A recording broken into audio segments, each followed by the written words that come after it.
Hey guys, so today I'm here with a tour of the Nikon D3100. So I know guys, I've had this for a while, about a month or so now, and I'm still going to be reviewing it. However, I've been having a lot of computer issues lately where editing long videos at all is just a nightmare. So what I'm going to do is just give you guys a simple tour of it for now until I can go ahead and finally give you guys a review. So I've had this thing, like I said, for about a month, and I've got to say there's a lot I like about it. A couple of things I'm not quite so happy with, but overall I'm very happy with this DSLR. So I'm going to go ahead and just start with giving you guys a little tour here. One thing I really like is the size, the portability, the ergonomics, all of that I'm really liking.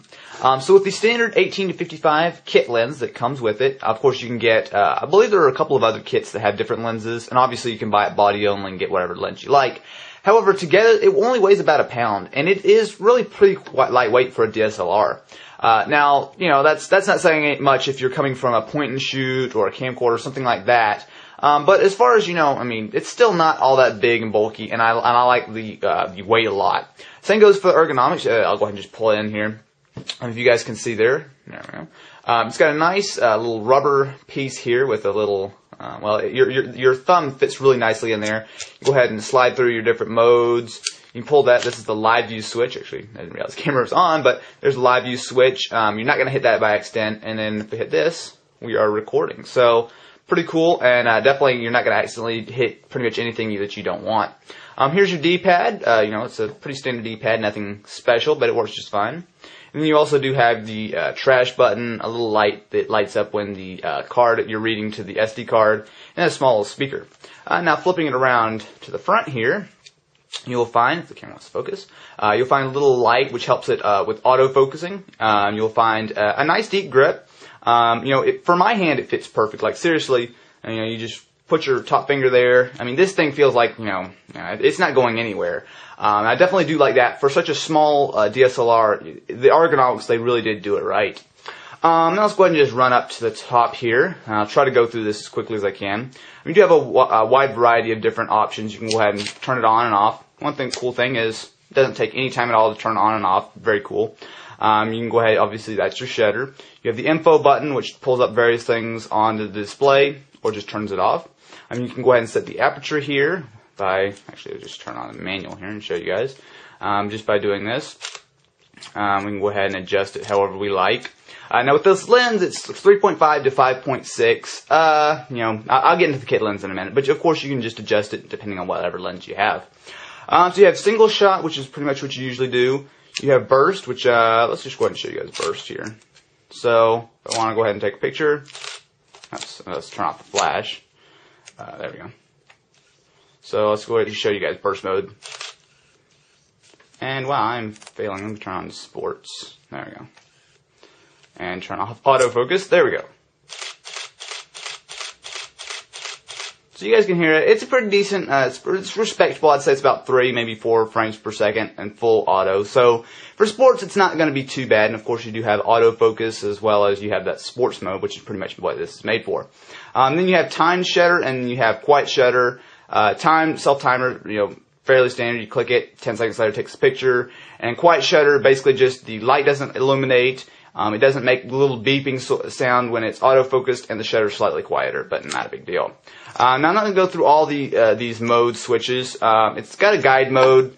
To be honest, I've never really gotten into this. It's super basic. I don't really think it's going to be useful. I mean, for pretty much anybody, unless you're just a total camera noob, which I hope you're not. If you're buying a camera like this, you really don't need to use the guide mode, in my opinion.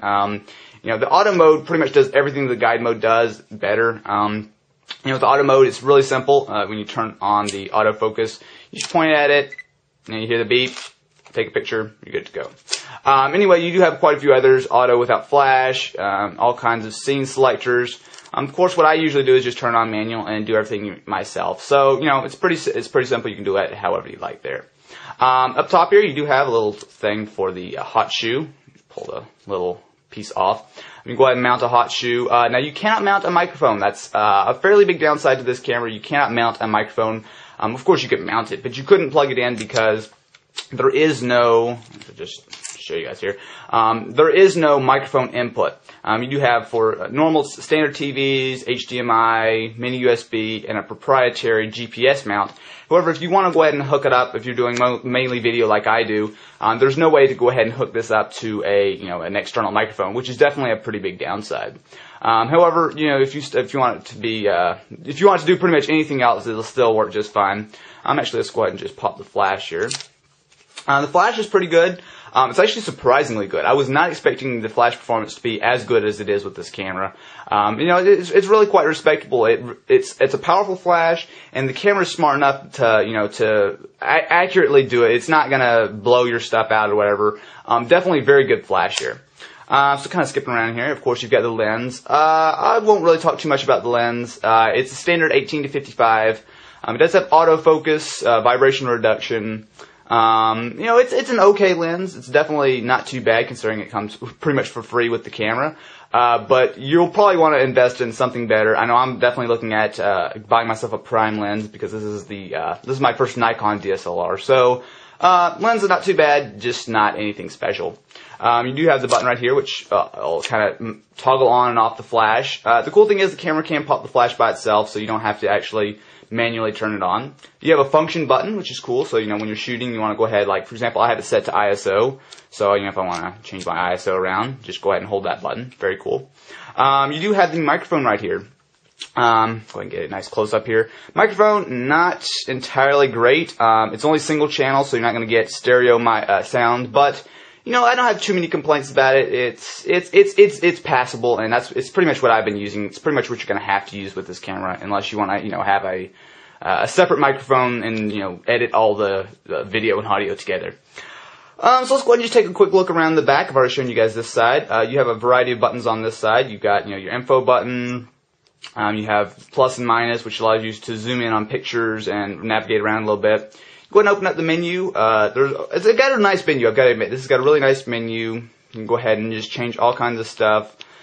Picture control, you want to shoot in RAW or JPEG, picture size, white balance, active D-lighting. I mean, guys, I'm going to get into a lot of this in the main review. I don't want to spend the whole, another 10 minutes talking about all these different things, but it's pretty cool. Now, one thing I do want to talk about, though, is the movie settings. Now, like I said, guys, I obviously do a lot of videos. This is what I bought this camera for, is to make videos.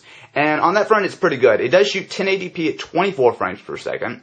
I found this to be really quite good. The 720p, actually, the 720p video modes I've found aren't actually that good compared to the 1080p.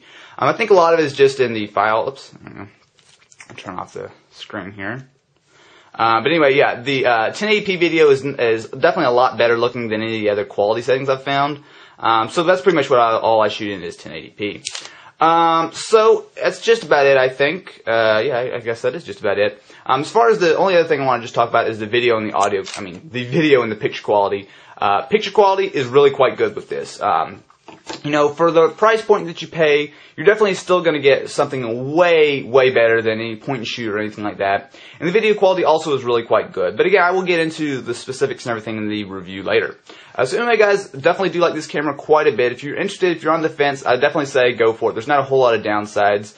The battery life is good. The ergonomics are excellent. The camera is really nice and speedy. And, the video quality is really quite good as long as the pictures. So there's not a whole lot of major downsides. Probably the biggest thing is just that the auto modes aren't quite that great, but of course that's what manual mode's for, to get that fine-grained control. So anyway, guys, thanks for watching.